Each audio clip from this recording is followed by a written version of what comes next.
DragonHeir Silent Gods, the devs' response to players' concerns are not looking good. Let's talk about what DragonHeir Silent Gods is. It's a gacha mobile game with a PC client that's 33% idle game, 33% gear farming game, and a third open world adventure game with seasons. That's a lot to pack into a game. And it's 100% awesome looking with a long and sweet collaboration with Dungeons and Dragons, which means at global launch, we're going to see heroes like Dritz and Elminster and other iconic heroes from D&D. So the devs' response yesterday, there was a huge long article. I'm not going to read over it. I'm just going to summarize a lot of things for it. But the response was no, no, no, no, and no. No to summons, no to stopping the time gates for you to be able to play the game without all the level caps for your heroes, level caps for going through the story mode. No, you're not going to get a free legendary except for the one free legendary they've already shown you once you beat like the 4th world boss. And no, you're not going to get summons. Let's be fair, you can't make a game to appease everyone, but you can make a game to gross $1 billion in a year or gross $10 million in that year. That's a huge difference in marketing budget to keep your game alive and production.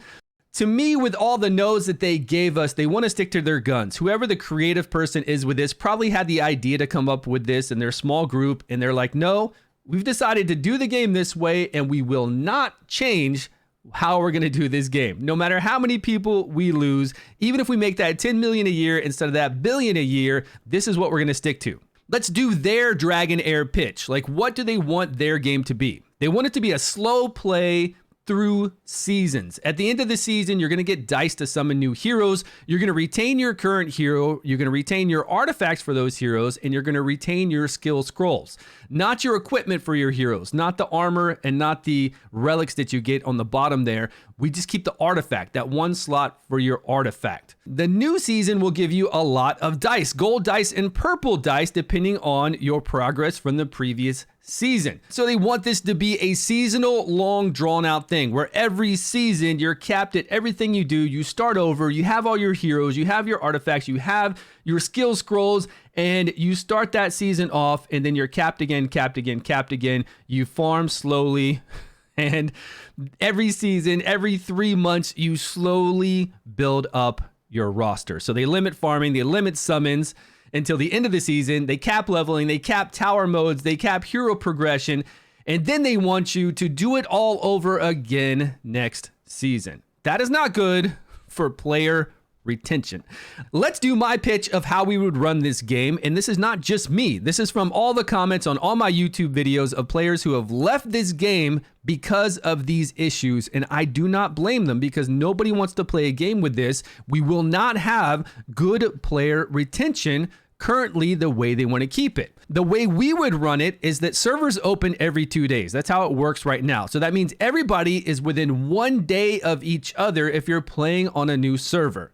There would be no caps for leveling, no caps for tower modes. There would be leaderboards everywhere. And of course, we're rushing to get to the top of those leaderboards, to be up there. And even if you're not a player interested in leaderboards, it still is interesting to see that. Players want to see their names. They want to see who is on top. This drives competition and interest in the game. It's really odd within these seasons because we have a different psychology than the developers as far as seasons go. We have a limited time within those seasons to get things done, and the developers want to make sure you can do as little as possible in between those seasons. But what we want to do, since we have that limited time and our gear is going to be wiped, our relics are going to be wiped, we want to be able to do as much as we can within those seasons. We want to rush, we want to farm, we want to be logged into that game because we know it's going to be reset.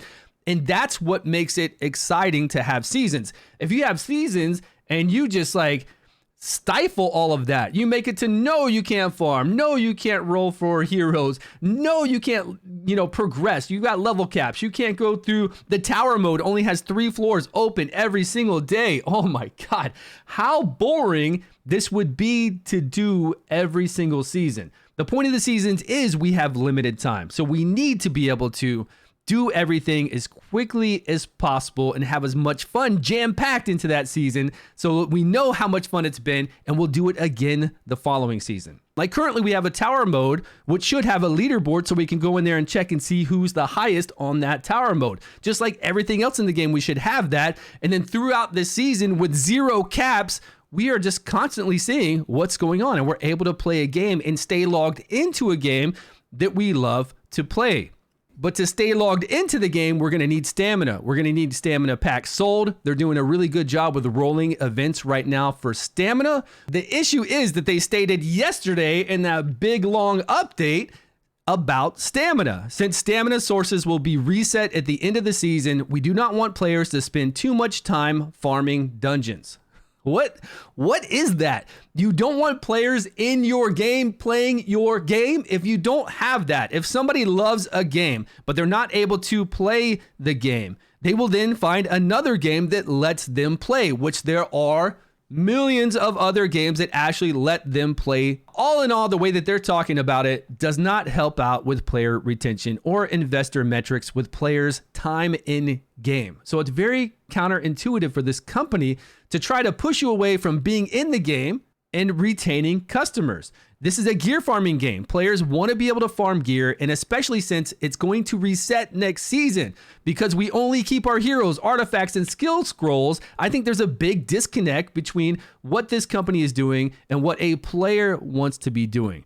With that limited time, we need to be able to farm as much as possible. We need to be able to rush as much as possible, and you want your players to be playing your game if they enjoy it. The gacha system in this game, we have a purple dice with a 0% chance to get a legendary, only a 3% chance to get an epic, and we do get a fair amount of purple dice. And we have a gold dice that gives us 3% chance to get a legendary, 17% chance to get an epic. After 35 summons with gold dice, we get a guaranteed legendary. So it's pretty good, but the pack deals are a little expensive right now. We don't have amazing deals because it's not global launch. Remember, this is only early access, so they're not going to give us all the sweet deals, but we don't really get an abundance of gold dice. And I'm not saying we need an abundance of gold dice, but we do need ways to get a legendary in a game. Every game always has like a 7-day login reward to where you get one random legendary out of a small pool of legendaries that aren't the best in the game. Plus, we really need to get a very small 0.5%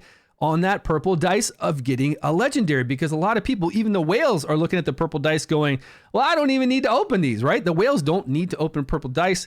That's pretty sad.